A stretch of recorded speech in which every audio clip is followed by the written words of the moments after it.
What is going on, everybody? It's the Front. I'm here for our Monday Night Raw review for July the 26th, 2021.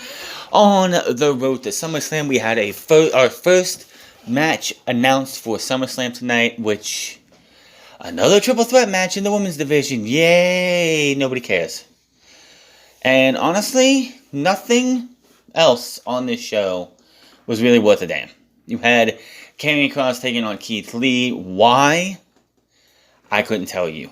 You had Bobby Lashley dismantling his former members of the Hurt Business in a 2-on-1 handicap match because we gotta make him look big, bad, and strong going into a match with Goldberg because they haven't done enough, I guess. And in the main event, Nikki Trash takes on the Showbot 9000 for what? I don't even know. It just makes no sense why you would have those two go one-on-one when you have a match with those two, and Rhea Ripley at SummerSlam. So we started the show off with the Raw Women's Champion, the cartoon character herself, Nikki Trash. And yes, this whole thing with her being almost a superhero because we couldn't allow her to keep the name Nikki Cross because Karrion Kross. Do you know how many Page and Cages are on AEW right now? It's crazy. They get to keep their names. Why the fuck can't Nikki Cross be Nikki Cross instead of this stupid Nikki ASH? Or almost a superhero. Please. But I will say that when she does come out here and she starts talking, the crowd chants, "You deserve it." Not the character, but the woman herself deserves to be a women's champion at least once in her life. You could just see that the emotion on her face, because just like every other woman and man out there that gets the top title on the brand or in their company, and it's the first time and probably the only time they're ever going to do that. Yeah, it's very emotional, so I can get why Nikki is feeling like had that happen. So I'm like, the woman herself, Nikki Cross, Nicole Glenn Cross, which is her real name.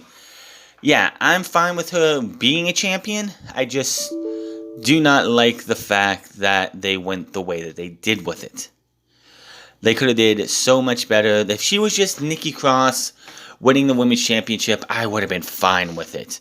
I would have been like, wow, Nikki finally getting something, because WWE didn't want to do a damn thing with her for so fucking long after her partnership with. So when it comes to Nicole Glenn Cross, she has a few peaks in her career. The first was Sanity. That was one of her highlights. Then she went on when Sanity disappeared. She went and did her matches with Asuka and Shayna Baszler. Both of them fucking great. Asuka, of course, was the better of the two. And the highest thing that she did in NXT was the "I've got a secret, I'm not telling you" when Aleister Black went down because of a groin injury, and they did that whole thing with Johnny Gargano turning quasi-heel for a minute because of what happened with him getting injured and keeping him out of the title picture. And then she came to the main roster. They did nothing with her for years. And then, all of a sudden, Alexa Bliss and her spark up a friendship, and you and me and everyone else probably figured this is going to be a little thing right now. Alexa's going to turn on her, and Alexa is going to be that bitch heel that she always is. And no, that did not happen right away. Hell, they won the women's tag team titles, if I'm correct, once or twice. I think it was twice. Hold on here.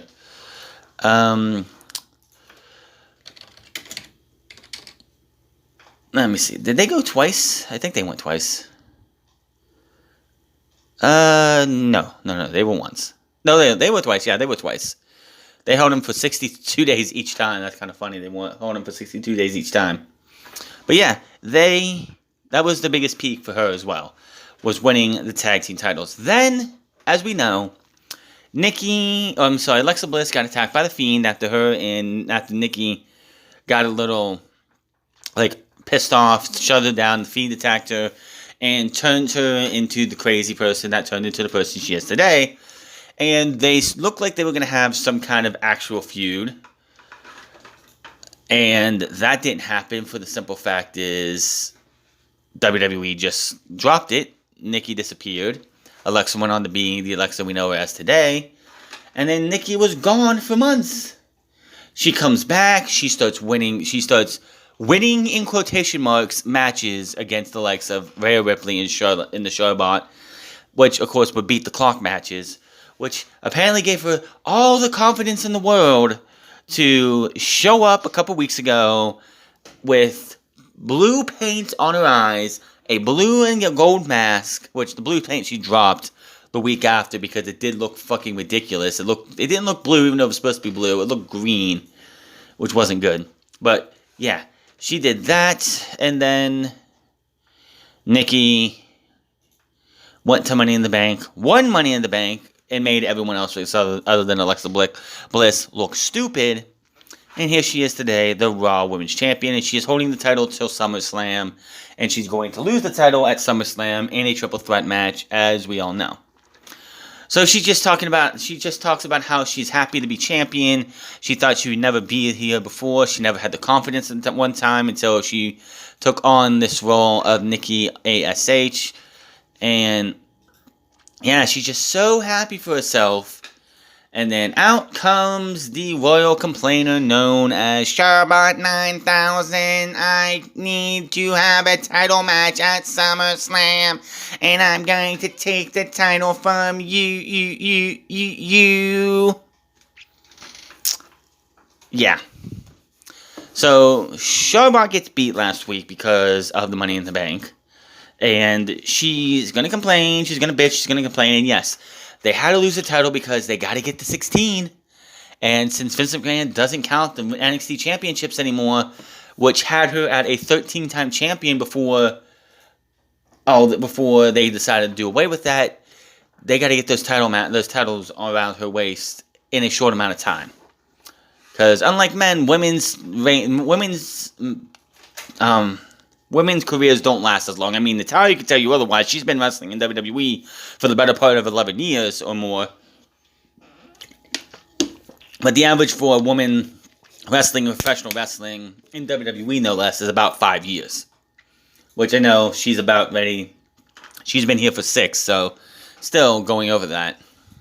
But yeah, they got to do what they can. And you got to remember, Charlotte did not win a championship from the time she lost to Bayley in 2019, before when SmackDown moved to Fox, or was moving to Fox. I believe she lost the last Tuesday after Hell in a Cell, which again was another token title reign. But anyway, she lost the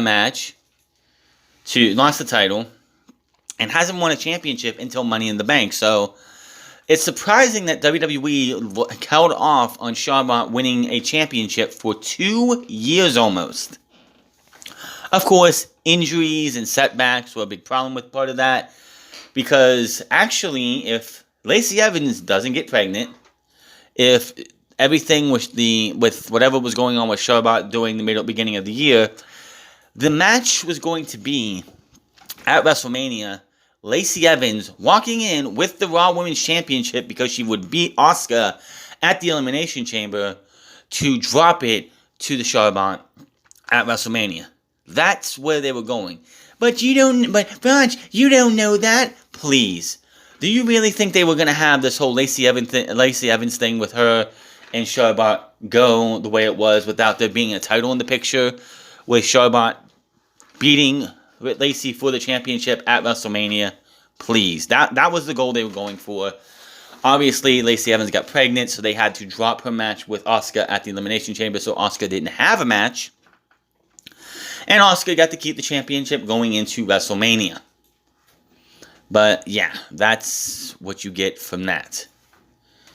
Now, of course, she comes out, then she complains, and out comes Rhea Ripley, who pretty much makes fun of the fact that Charlotte had the championship for a day, which, yeah, a lot of Charlotte's title reigns don't last that long. I mean, outside of her first one, when the Raw Women's Championship was established, a lot of her title reigns don't last very long at all. So, yeah, she makes fun of that. Charlotte's not happy about that. They argue back and forth who should take on Nikki at the pay-per-view, when out comes the pretty much authority, the GMs of both Raw and SmackDown, which The split between those two, with one going to Raw and one staying on SmackDown, was just dropped out of nowhere. But of course, lo and behold, what do? They say, well, why don't we give you both a championship match at SummerSlam? Which Charlotte, of course, as she would, is not happy about this. She wants a match with Nikki tonight, and of course, the brass says, you know what? Sure, we'll give you that match. Which makes no sense. They're going to be in the title match at SummerSlam. Why, oh why, would you give away two-thirds of your Raw Women's Championship match on free TV? I just don't get this company sometimes. I just don't. So, that was that. Of course, Charlotte has to attack Rhea Ripley before the segment ends, and then Nikki sends her out of the ring just to make people happy. Now, when it comes to the reaction for Nikki ASH, now when she came out, I would say that it was a 75-25 cheer boo ratio. Like, there were people who were just not into it. I hear apparently on the house shows, because they had some house shows this past weekend, she was booed heavily. Now, I know back in the day, that would just be Vince McMahon's indication of, get the title off of her immediately, this isn't working. But I don't think Vince McMahon even pays attention to the house shows anymore. He just cares about the money coming in. The only product he really cares about is what he sees on Raw and SmackDown every single week. So, yeah. But people are, like, the Nikki ASH is going to be something that is going to fall very, very fast when people are not going to fucking care about it. So, we have Damien Priest backstage with the words to the United States Champion. He says, he threatens that he says that Sheamus doesn't know what it's going to be like with me in the ring. And tonight, I'll show you who should be United States Champion. So, we go to a match between these two, and it's called a Championship Contenders match. I'm sorry, what? Why is the United States Champion having to face a challenger, and if the challenger wins, they get a title match? That is some weak-ass booking.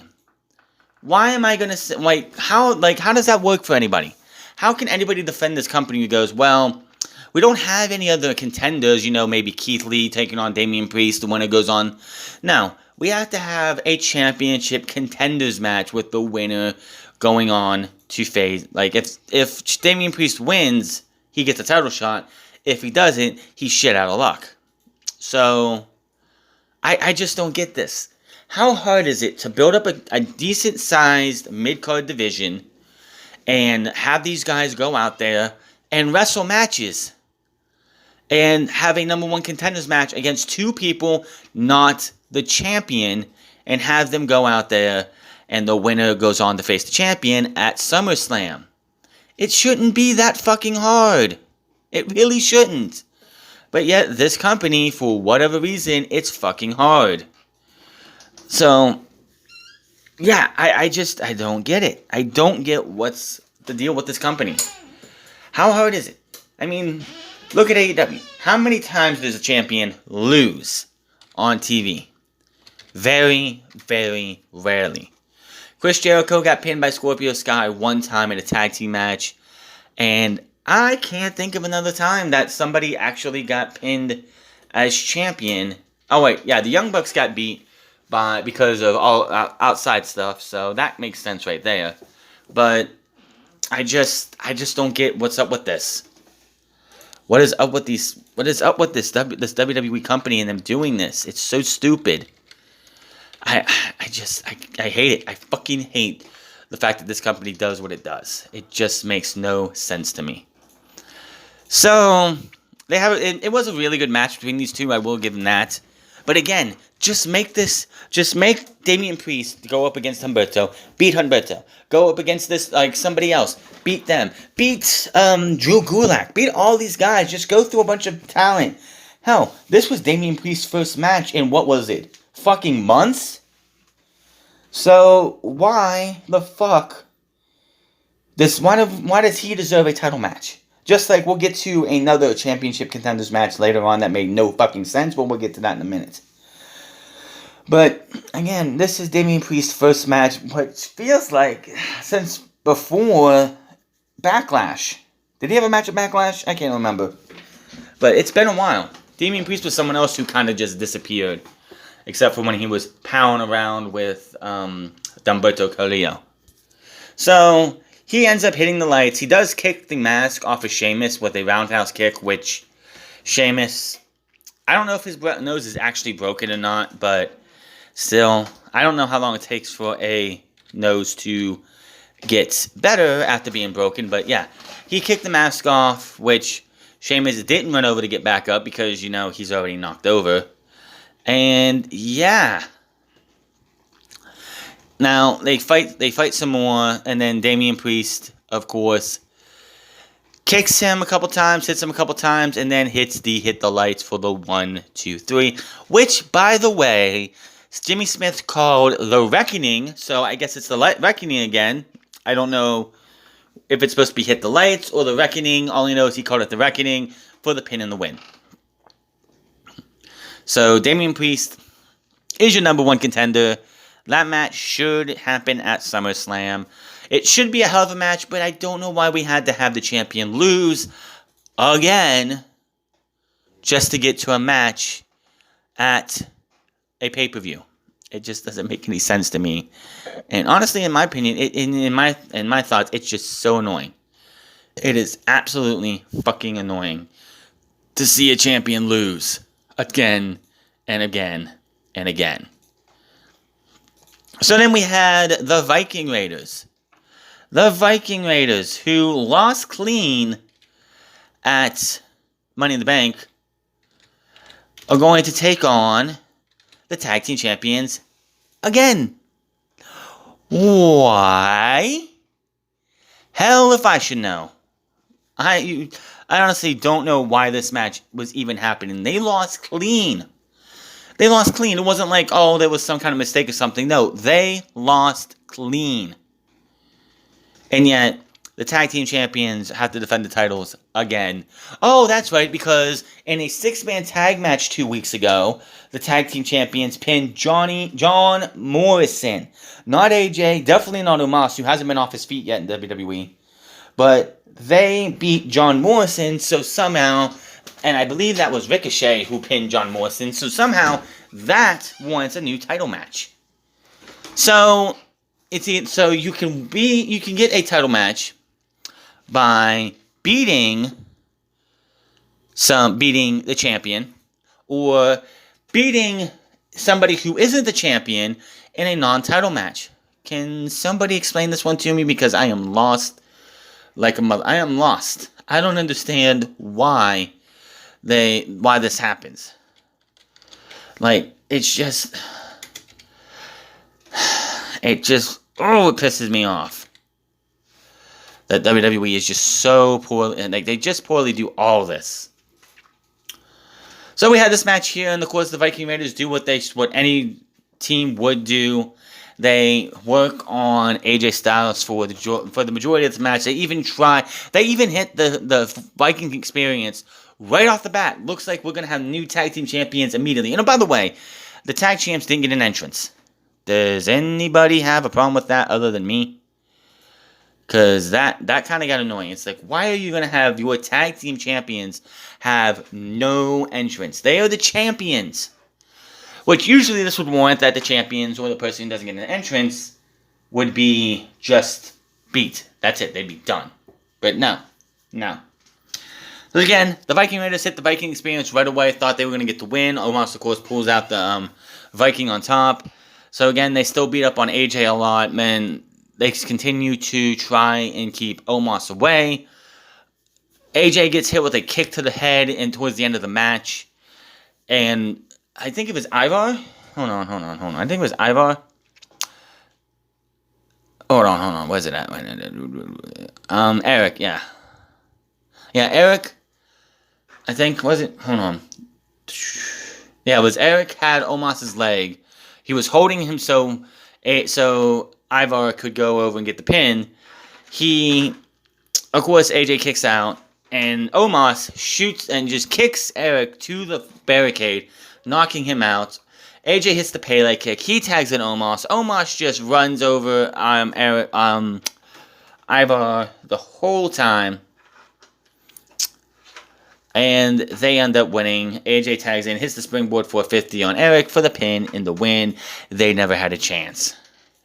And that's how you move on from there.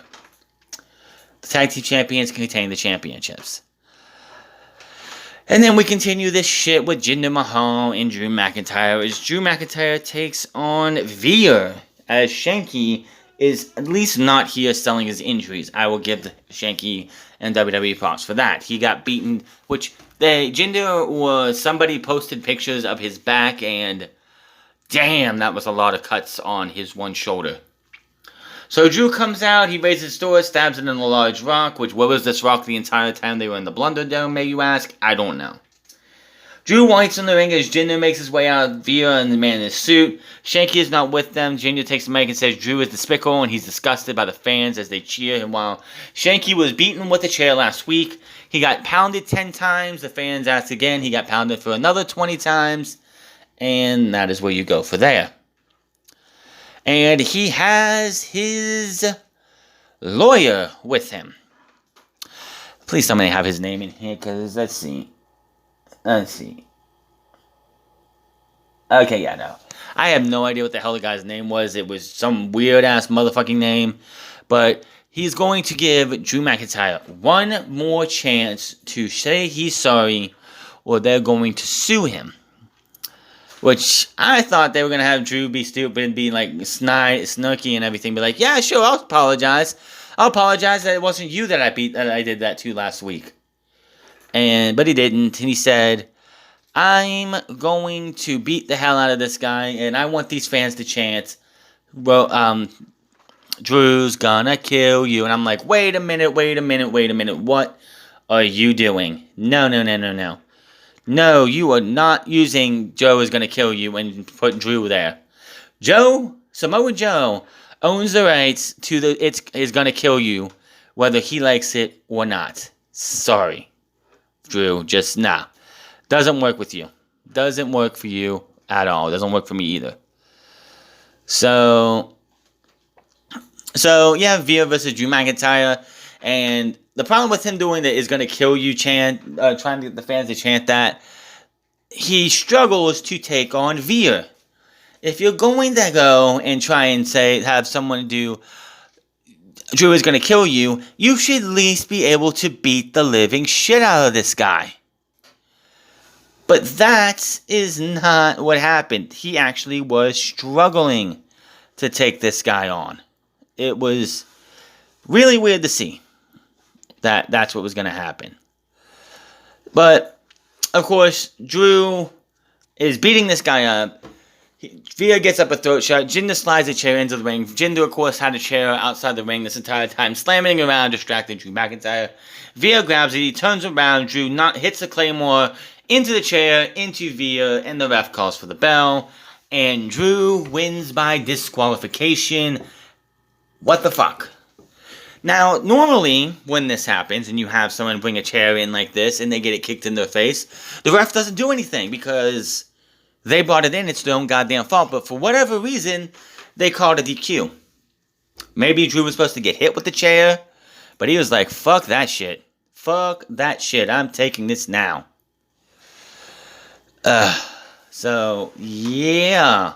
Drew wins. After the match, he stands tall as with a replay. Jinder and Veer stand on the stage. Now Drew spots Jinder's attorney. He was left alone at ringside. He scoops the man up, rolls him back in the ring, readies for a Claymore, and levels the oil. When he gets back up, the music resumes. He stands tall, staring down Jinder and Veer, and he taunts Jinder and Veer in the ring.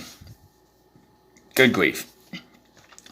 We see the garbage with Alexa's Playground from last week, and this leads us to Piper Niven and Eva Marie getting a number one contenders match for the women's tag team titles as they take on Natalya and Tamina Snuka. First off, Did you not have 2 weeks ago in their second match on TV after beating the tag team champions the first time, Tegan Nox and Shotzi Blackheart, did you not advertise in that match and call it a championship contenders match?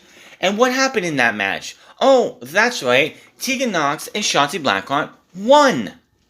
So, again, why have they not gotten their tag team title match yet? I just don't understand this at all. Why, just why, are they not getting their tag team title match? I don't know. I couldn't tell you whatsoever.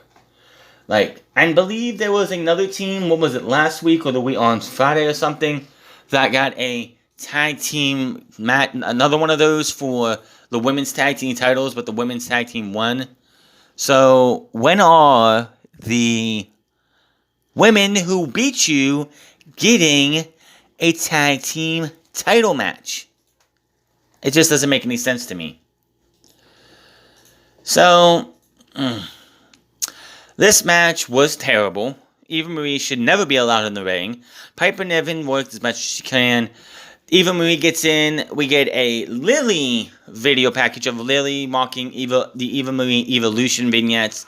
Eva sees in the ring ranting about the mocking promo. She turns around and Tamina connecting with a super kick. Tamina covers and gets pinned and gets the pin for the win. Thank you, Tamina. I never thought I'd say that. However, during the match sometime, Natalya goes down with some kind of leg injury.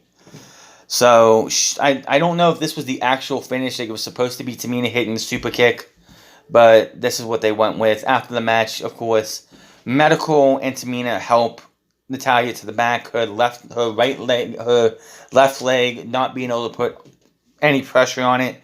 So if that's a torn ACL, that's a damn thing. That's a damn shame for the tag team championships, even though the tag team championships are garbage.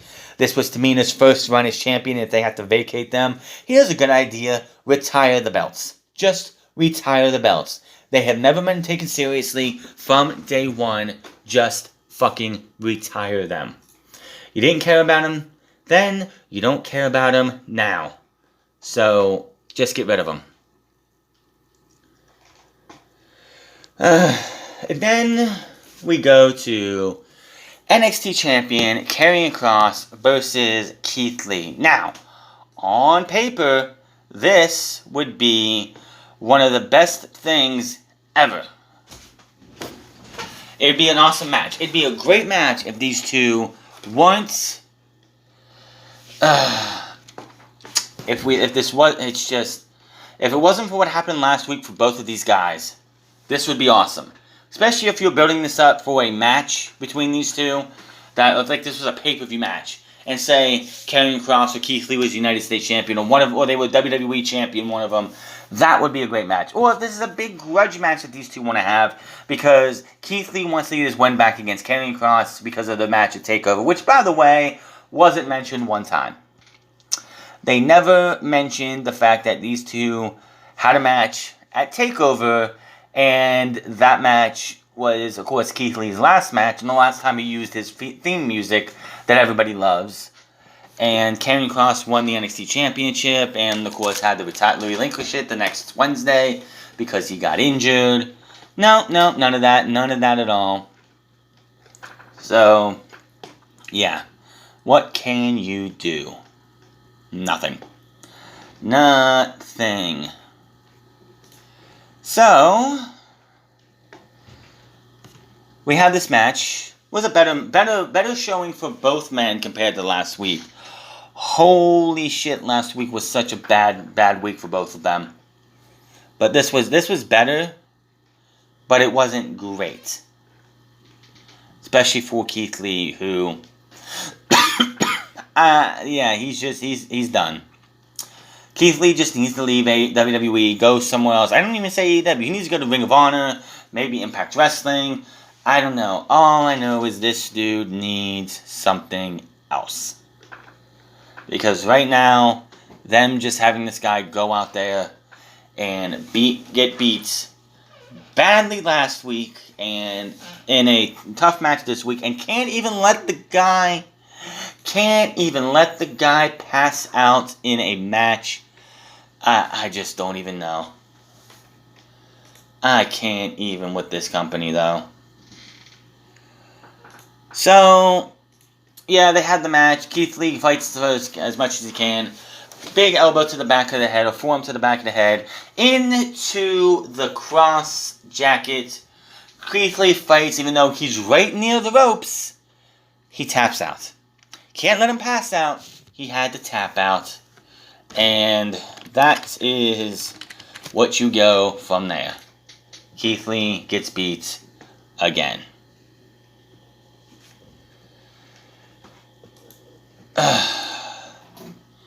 Video package of Nikki and her big title win. Sarah Schreiber with Nikki backstage. I really could care less.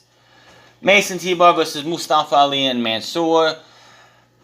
I don't even know. Yeah, Mansoor starts off, immediately sends T-Bar to the corner. Mansoor pins Mace in about 3 minutes. It wasn't anything special. Mason T-Bar, here's the sad thing about Mason T-Bar. They are some big dudes. If you gave them Dominic Dijakovic or anything better than Mason T-Bar, you gave them good names and built up some stock in them for 5-6 months, and had these guys go on a tear, they would be a viable, a great tag team to hold the tag team titles going into WrestleMania next year. But yet, they're nothing. They still got that shitty face paint. They still got their shitty names, even though, what's in the name? If they go out there, Mace isn't a bad name, in my opinion. Mace is not a bad name. T-Bar is fucking stupid, but Mace is not a bad name. And, yeah. Mustafa Ali and Mansoor get the win. Yeah. And it looks like they're doing the RK Bro thing with these guys, because I don't know if Randy Orton's going to be back going into SummerSlam. That was until I saw Matt Riddle versus Morrison later on. Here for Bobby Lashley to respond to Goldberg. Lashley hits the ring, power goes off, blah, blah, blah. MVP takes the mic first and calls the fans to rise and show the proper respect for the almighty WWE Champion Bobby Lashley. MVP gets the cheap heat by taking shots at Kansas City Chiefs. Brings up Goldberg disrespecting Lashley last week. The stupid anybody and any of these fans chanting for this 60-year-old fuck Goldberg. You are an idiot and you are part of the goddamn problem. We need people to start booing this person, because you chanting for Goldberg kills any chance for anyone else to get an opportunity, because Vince McMahon knows that's where the money sells, and I'm not going to give any time to anybody else, because you rather see a 60-fucking-year-old old fuck instead of the young blood they have now. So, this is your fault, because you continue to cheer and chant this old fuck's name, and Vince McMahon goes, well, everybody's chanting for him, so obviously we need to book him. Give me a break. Says everyone's been talking about Goldberg versus Lashley, and he gets it, but the only question that can be answered by Lashley. MVP asks Lashley if Goldberg is next. Lashley says he's not even going to dignify Goldberg's actions with a response. Lashley says this is his ring and he won't be disrespected by anyone. And out comes Cedric Alexander rocking a do-rag and ready to fight. And he has to bring up the Hurt Business getting kicked out. Says tonight, primetime, Alexander is stepping up and wants a shot. Out comes Shelton Benjamin. Shelton says before Lashley answers that question, she points out how annoying the sound of Cedric's voice is. Fans get a pop on that one. Shelton isn't here to cry about the Hurt Business because it's over. He's here to give Lashley a real challenge. Everyone is a ring. Cedric and Shelton have words. MVP says they both sound ridiculous, and Lashley doesn't have time for them because they're not on the agenda. And he says, I'll take them both on at the same time. Calls for a referee, and we have a match. Bobby Lashley takes on Cedric and Shelton in a 2-on-1 handicap match and utterly obliterates these two. They may get a couple moves in, but Lashley wins with a jackhammer, a dominator, and gets the double stack 1, 2, 3 to end this one. And end our nights dealing with this garbage for these two. So, then we go to... Well, Miz is backstage looking at something on his phone. They're still in the wheelchair. John Morrison brings up the refill drip stick, and they get hyped up for tonight. Raw Tag Team Champions AJ and Omos walk up. AJ wants to talk to Miz and Morrison about something important to the champs. Omos stands guard, blocking the view as AJ talks business with Miz and Morrison. Gee, who would have thought that this dude would be able to block out, he'd be a sound barrier for them, because that's what happened. So, we get to John Morrison versus Matt Riddle. Was a really fun and good match. Then, Omos and AJ Styles show up. Omos grabs Riddle's, what is it called? Scooter, and then breaks it in Riddle's face. So, Riddle is not happy, but turns around Morrison catches him because he's not paying attention, and does this spinning body slam, Uranagi, goes up top, hits the Starship Pain, and gets the pin in the win. So, yeah, he wins. And after the match, and this is why I figured that we're getting the OK Bros versus, and this, after this happened, it feels like Randy Orton's going to be back next week, because after this happened, AJ gets in the ring, him and Omos beat the living shit out of him, and just leave him for dead. So, something tells me that Randy Orton will be back next week, and Randy Orton will be here to destroy, help